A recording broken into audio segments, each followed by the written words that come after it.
Hello? Hello. Hi, magandang umaga. Good morning, Papa Jack. Ma'am, yung linya mo pa? Hello? Hello po. Ayan. Okay na po. Ayan. Ang dami, may duwende rin, ano? May duwende rin, oo. Ano nangyayari sa mga caller natin? Ano pangalan po? Nicole po. Nicole. Ano yung Nicole mo? May H o wala? Wala pong age. Ain tuloy. Kaya naman, nakahawa na. Nicole. Tama? Yes po. Sabi ko Ain. Nicole. Ayan. Ilan taon na si Nicole? Oo, Papa Jack. Ha? 26. 26. Asan ka ngayon, ma'am? Dito po. Ito. Ano yun, ma'am? Asan ka po ngayon? Nandito po ako sa Sa car? kwarto. Ma'am, napuputol-putol ka. Hindi tayo makakatuloy ng ganito. Hello? Hindi ko rin. Hello po. Ayan. Asan ka po ngayon, ma'am? Nasa kwarto po, Papa Jack. So anong alam ko ba kung saan ang kwarto mo? Anong lugar, ibig sabihin? Sorry po. Tiga na botas po ako. Navotas. Oo. Opo. Navotas ka. Pumunta ka nga na C3? C4. C4 pala. Baka may signal C4. doon. Opo. Anyways, Okay na po. malabo nga eh. Punta ka na Barangay Longos. Baka may signal doon. Ang layo dito Ang layo, ng ang Papa layo. Jack. Sige. Anong ginagawa ni Nicole sa buhay? Ngayon po, stop na muna mag-work kasi pregnant. Buntis ka ngayon. Ilang buwan na yung tiyan mo? Ano ngayon, Papa Jack? Ano na ako, currently 38 weeks and 3 days. Papakwentahin pa ako, 38 weeks divided by 4. Ilang buwan yun? Ano na po, magna-9. 9 na ata. Basta full term na ako. Anytime soon, pwede na ako mga Papakwentahin pa talaga. So malapit ka na mga anak.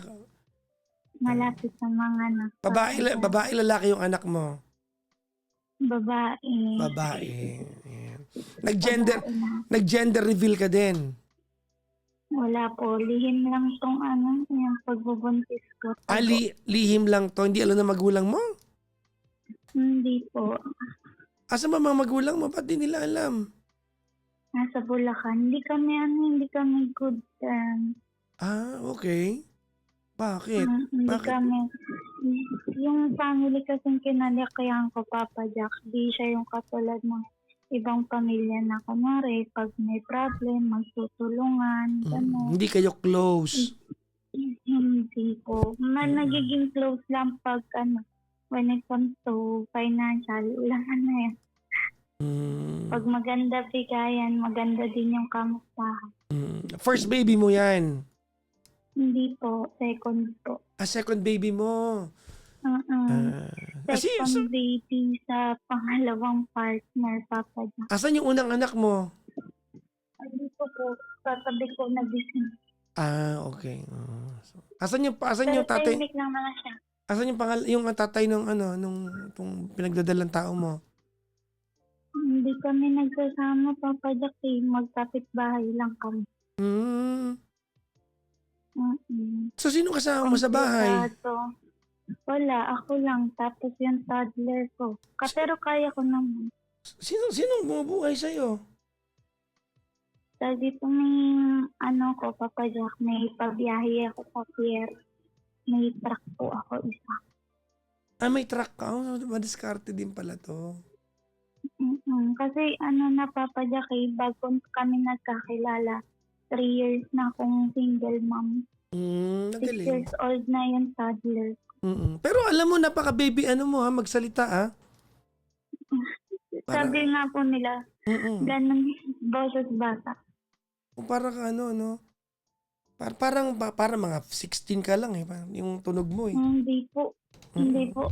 ano ako, 1999 ako, Papa Jack. Hindi, sabi ko lang parang, hindi ko sinabing 16 ka talaga. Ah, Parang lang ko naman. mm, Hmm. Sige. kaya kung- Anong estado ng relasyon niyo ng tatay ng pangalawang anak mo? Kayo pa ba o hindi na? Hindi ko alam. Hala, naiiyak na ako. Hindi mo alam?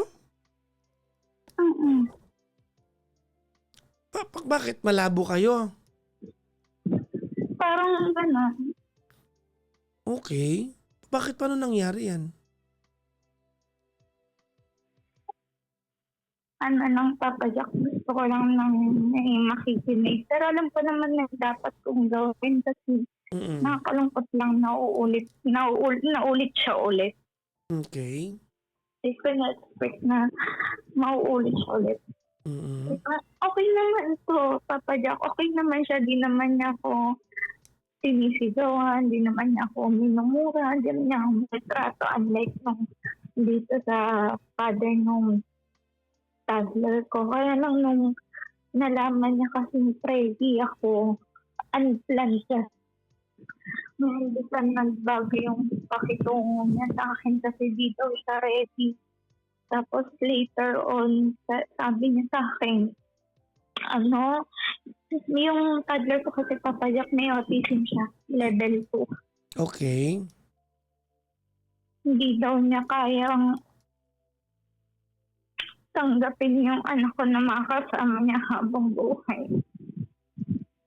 Kasi na-witness niya pag kunwari may episode ng tantrums, gano'n. Kung gano'n ko nahihirapan kasi syempre, diba, Teka nga muna, gaano hirap katagal, silang makipag-communicate. gaano katagal ba kayo naging magjowa bago ka nagdalang tao? Wala pang, yun nga Papa Jack, nabuntis niya na agad ako. Sagutin mo yung tanong ko. Gaano katagal kayo magjowa? Naging kami ng May, nalaman kong buntis ako December. Teka, naging kayo ng May. Noong December, ilang buwan na yung tiyan mo nun? 9 weeks. Papakwentahin na naman ako, 2 buwan. 2 buwan, sorry po. Okay. Tapos So, yun, malamang Papa Jack, naging kayo ng May, malamang mga October kanya nabuntis. sobrang in-shock din kami kasi, lalo na ako kasi, ako Papa Jack, nag-pills ako, tapos nag-switch ako ng injectable kasi pumalik ako sa trabaho eh. Kasi lumalaki yung expenses ng therapy ng anak ko, yung mga iniinom niya, nagtaas talaga lahat. So yung kinikita ng truck ko, Papa Jack, tumutulong pa ako sa parents ko kasi. So kailangan ko talaga kumayod. Kasi solo lang ako nagbabayad ng bahay, utilities, internet, kasi wala akong katuwang, ako lang talaga. Nung nalaman niya yun, Papa Jack, di na ako nausap siguro mga 2 days. Sorry, ano yun? Hindi ano? Hindi niya ako kinausap mga 2 days. Okay. Tapos, pa din ako. Pero kahit di niya ako nakausap ng 2 days, tuloy-tuloy lang din ako kasi iniisip ko baka nga nagulat lang, nabigla lang, gano'n. So, make the story short, Papa Jack. First trimester hanggang second trimester ko, first trimester hanggang third trimester ko, Papa Jack, ako po lahat. Check up, prenatal, vitamins, ibang gamit. Hello po, Ako lahat. napuputol ka. Nagbayad ka ba ng internet? Gusto mo ilibre kita?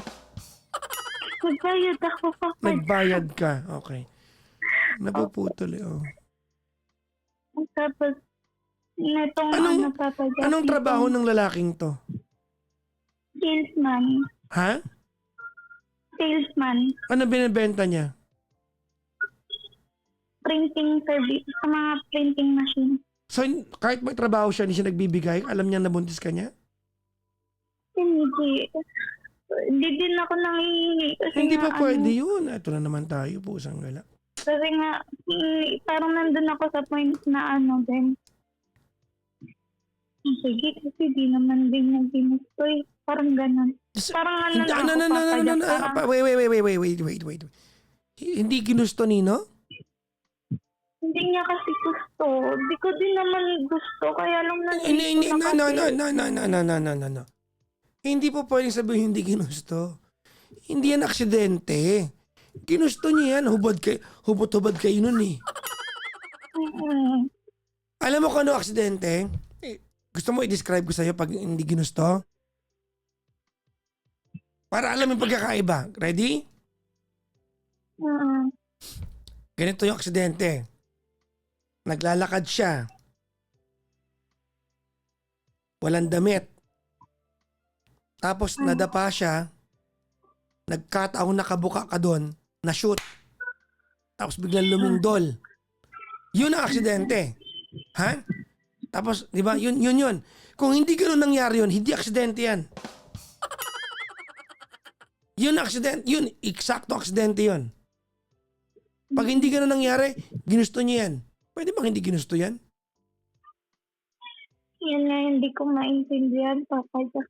Pero inayaan ko na lang din. Hindi po pwede. Kasi- Nabusang gala. Kasi sabi ko kinakausap ko naman niya ako. Pumupunta-punta pa naman siya sa bahay. Pag naman, Anong status niyo ngayon? hindi ko alam. Kung kuning nag-usap kami, sabi niya, daw, ay tinanong ko kasi siya kung ano bang gagawin, ano bang plano. Sabi niya, pipilitin daw ayusin para daw sa baby. Pero hindi naman kami yung nararamdaman ko. Pipiliting ayusin. Paano? Anong kahulugan ng pipiliting ayusin? Hindi ko po alam. Parang Okay. ngayon kasi kontento na lang ako sa present lang siya, ganon. Hindi po Ngayon, pwede Papa yun. Hindi po pwede. May obligasyon na kasama yan. Ngayon, a month ago, nagkaroon ako ng problem financially. Mm.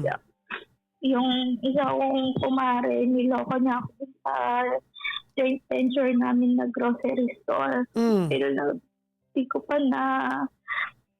nakukuha yung almost 80,000 ko doon.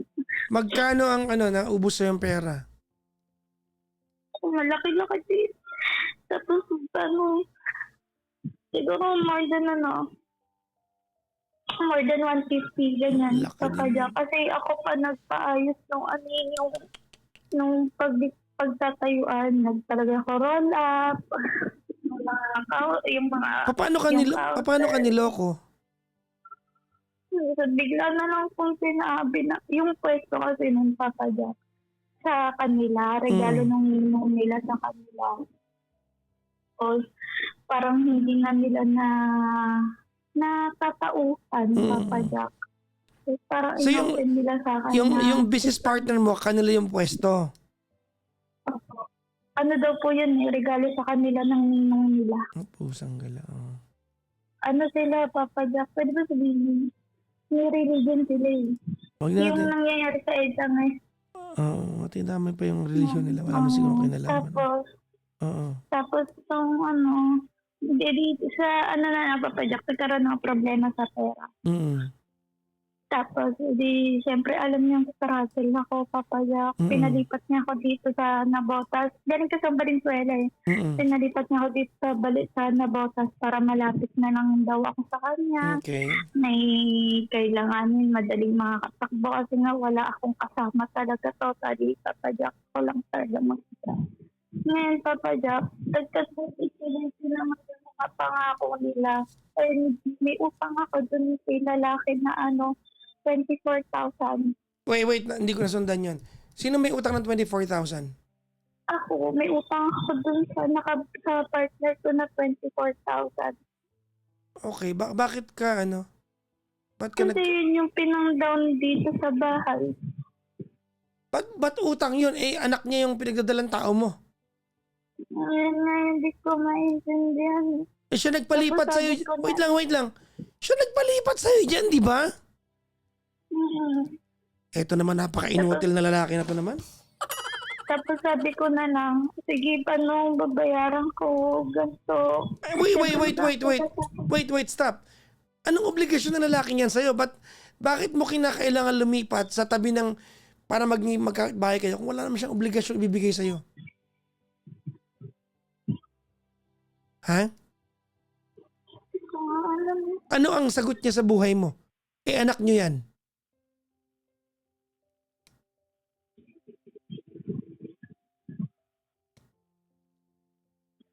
Ha? Hindi ko alam. Hindi pa pwedeng hindi mo alam. Magdidemand tayo. Matalino ka naman, pupunta ka ng Bausi bukas. O gusto kong bigay mo number sa akin ng lalaking yan. Ako kakastigo. Tapos,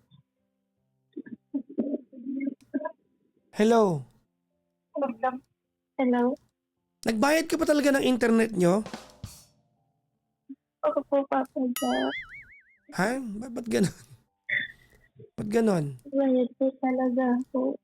Ha? Tapos, nagbayad po talaga. Nagbayad, oo. Tapos, Papa Jack, sabi na mami, dito siya kumakain. Sabay kami kumakain. Yung food sagot niya, yung check-up niya. Ngayon lang naman niya ako ginagastusan. Kaya kanina parang ramdam kong pabigat ako. Kasi wala talaga siya sa mood. Sabi niya, stress lang daw siya. Anong dahilan ng pagtawag mo sa akin?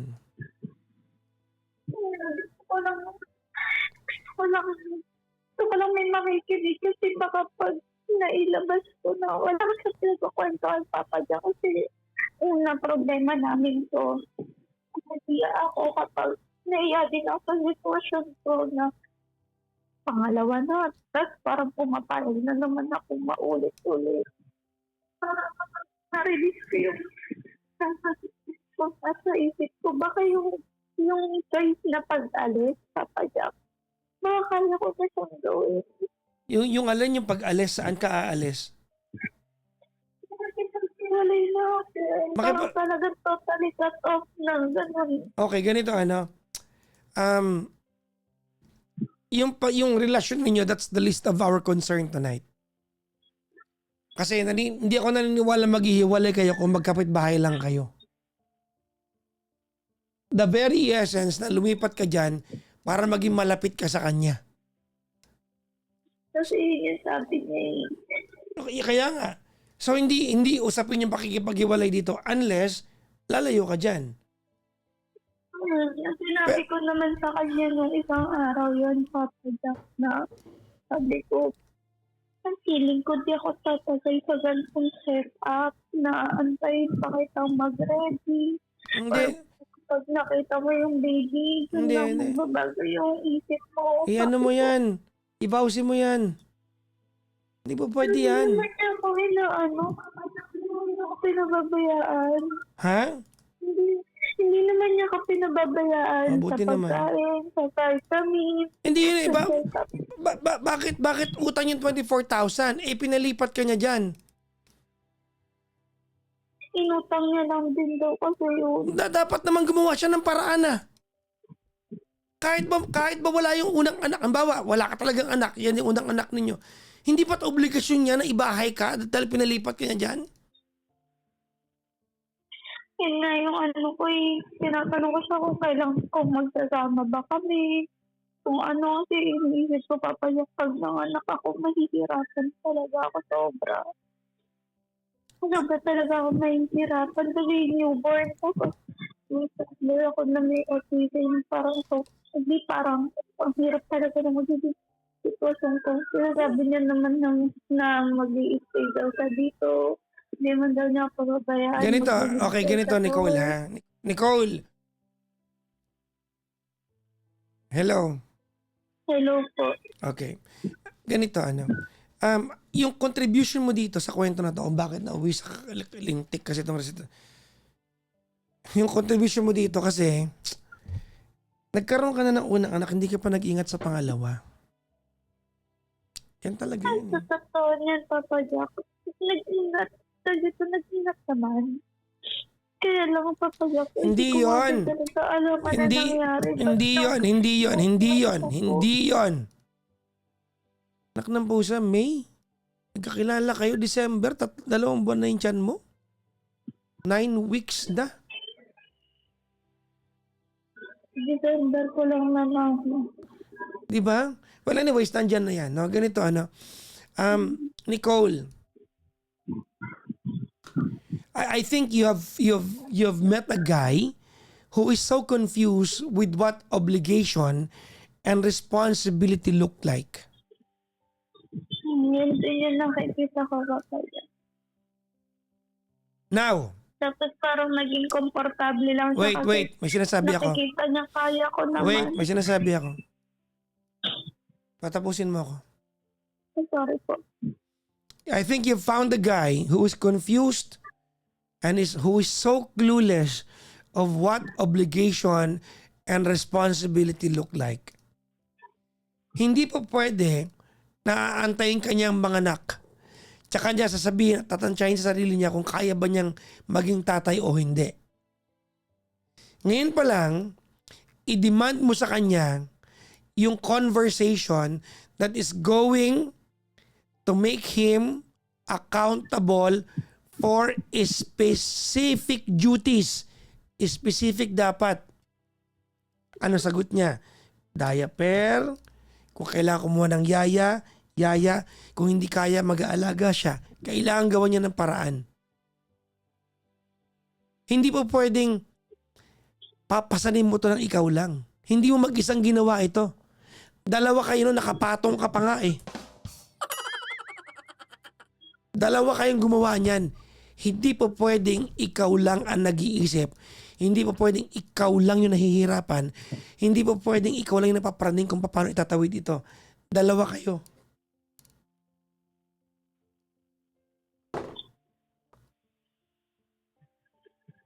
So magkaroon kayo ng matinong usapan. Malapit ka ng mga anak. Ano nga siya papagyak eh. Avoidant siya. Hindi, no. Tapos yung... Stop. No. Stop. Don't tell me that, no? Ang dami nag-PM sa akin, no? You always say na, avoidant po yung jowa ko, avoidant po yung mister ko. No.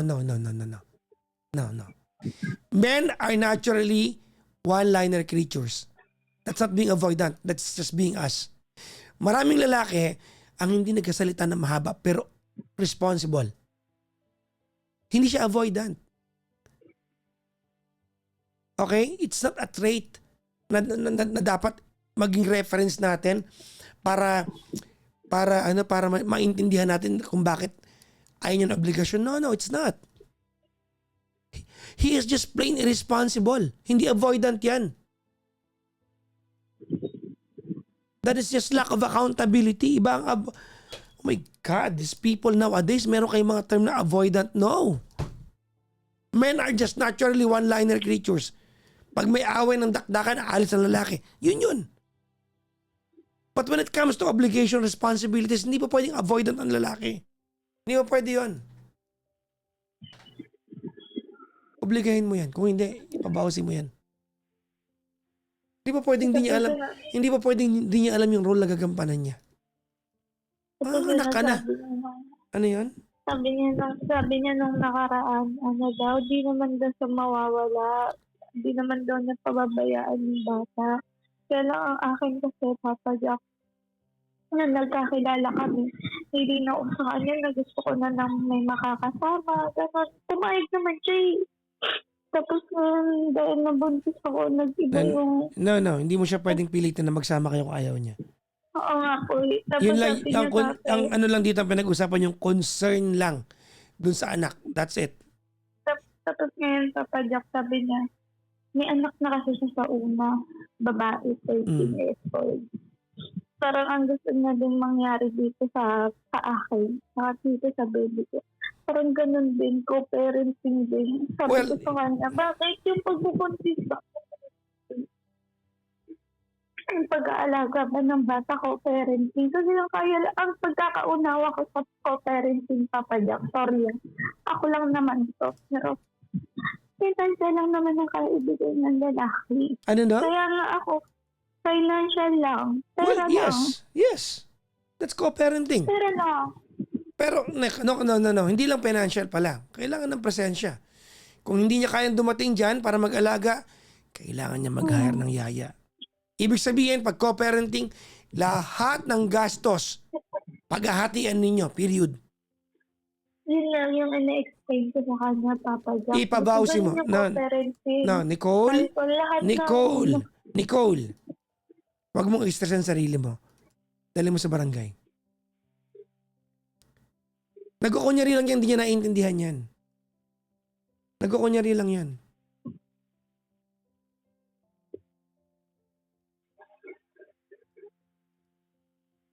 Naiya ako pag-aapos pa sa gawin. Kaya nag-message ako sa kanya kanina. Ako pa talaga kami. Yung mood namin Hindi kita kanina. maintindihan. Hindi ko marinig. Hindi ka nagbayad ng internet talaga. Sorry na, nagbayad na ako. Na nagbayad. O, sige. Ano yun? Kanina kumakain kami. Ramdam mo kasi yung bigat, Papa Jack. Mm-mm. Kasi ngayon kasi, bukod hindi ako makadiskarte. Mhm. Or mangingitlog kami. Ang hirap gumalaw. So wala talaga ako mapagdependehan ngayon, kundi siya lang. So humingi ako ng pasensya sa kanya. Ako pa talaga humingi para lang medyo yung mood. At sabi ko, pasensya ka na kung na-stress ka ngayon. So, mailabas ko lang naman si baby. Makabawi lang ako ng lakas. Bakit ka humingi ng pasensya sa kanya? Eh, dalawa kayong gumawa niyan. Tapos ang sabi niya, Papa Jack, wala namang magagawa eh. Kundi tanggapin niya Teka nga muna, Nicole.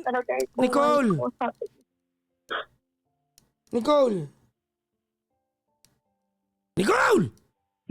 Apo, nakikinig ako. Bakit ba parang utang na loob mo sa kanyang inaasikaso niya na buntis ka? Siya yung tatay.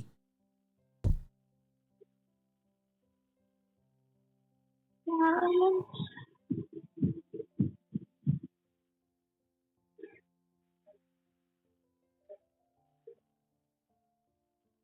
Ha? hindi ko din alam. Gusto ko nang matapos. Gusto ko nang matapos. Alis na ako. Sinabi ko naman sa kanya yun eh.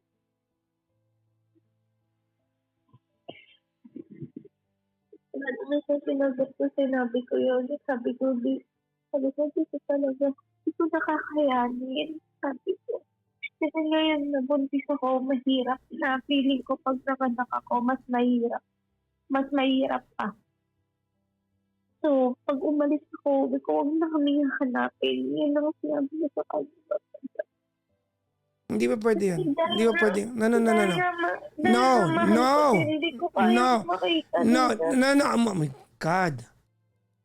No. That's not your call. Tatay ng anak mo yan. It does not fall on your sole decision na paputuloy mo yung connection. Ipipilit mo yan sa kanya. Obligasyon yan. Ito naman si Nicole eh. Nung nagsaboy ng katangahan, marami kasi nalo eh. Pasustentuhin mo. Na kasi ako, Papa Jack, kasi yung toddler ko, kaya ako sobrang nag-grind. Kasi alam ko yung feeling nung manghihingi ka. Oo nga, pero no. Oh my God, no. Dali niyo sa presinto yung mga lalaking yan. Kaya binuhay ko mag-isa yung anak ko. Dali niyo sa presinto.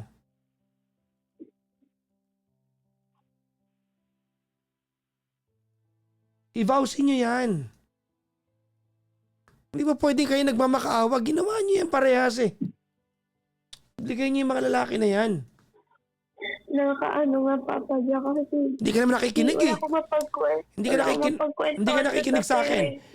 Hindi ka nakikinig sa akin. I need you to say yes. I need you to agree. Hindi mo ako na-acknowledge.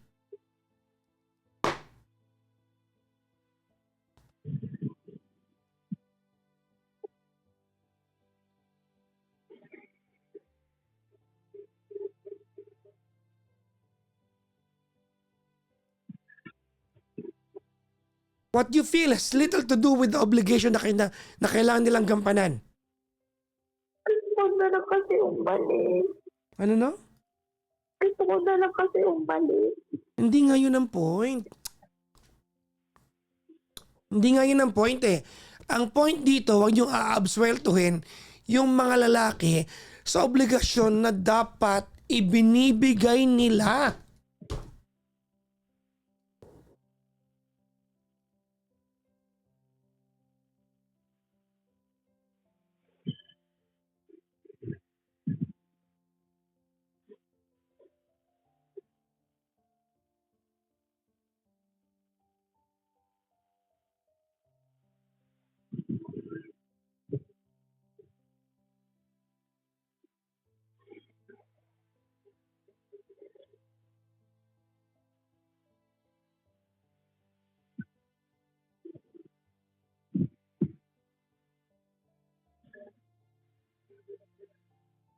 Hindi yun ang point dito. Kasi diba ang pinipilit mo kasi tatakas ka na lang para wala na lang issue. Hindi nga yun ang point eh. Hindi yun ang point. Naiiyak kasi ako, Papa. Oh my God. Obligasyon yan eh.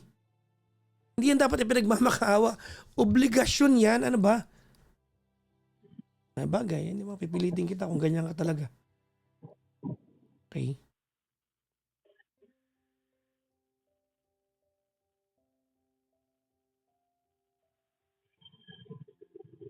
Gusto ko kasi sana mag-usap na lang kami sa magbaranggayan. Yun nga. Kasi nakakaiyak. Hindi nakakaya yan. Kaya mo siya mabarangay sa lugar nila. Kahit hindi naman, sabi niya dito sa kanilang nangungutang, gano'n. Oh my God. Ba't ba iniintindi mo siya? Eh, buntis ka.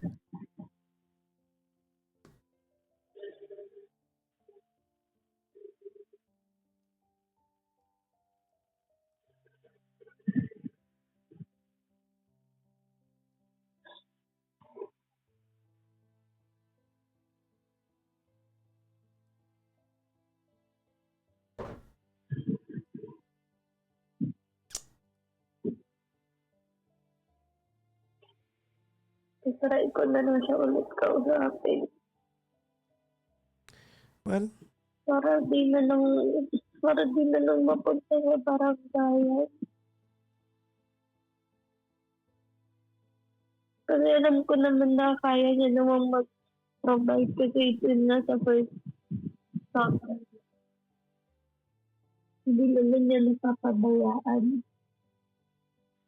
Kaya nang ayoko lang talaga na may barangayan, Papa Jack. Hindi ko sanay hindi, sa okay ganun. na. I'll stop here. I don't agree with you. One day you'll realize, tama ako. Maybe not tonight. I will not dignify yung gusto mo.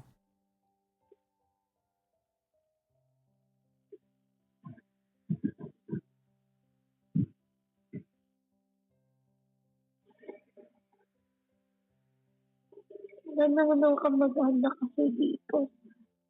Sige na, okay na, Nicole. Kung ayaw mong makinig na dapat binabarangay mo yan, okay na. Hindi kita para pilitin, okay na yan. Natataya ka na, Papa Jack. No, wag ka bang Naiiyak lang ako. Okay na, sige na. Okay. Eh, kung ganyan ang kalala at kahaba ang threshold mo sa pagpapaloko at di ba, pagpapatake advantage sa kapwa, eh, di ba, hala ka. Good luck sa'yo, ha? Maging safe sana ang panganganak mo, ma'am. Ingat po. Thank you for having this conversation. Bye-bye, Nicole. Thank you po.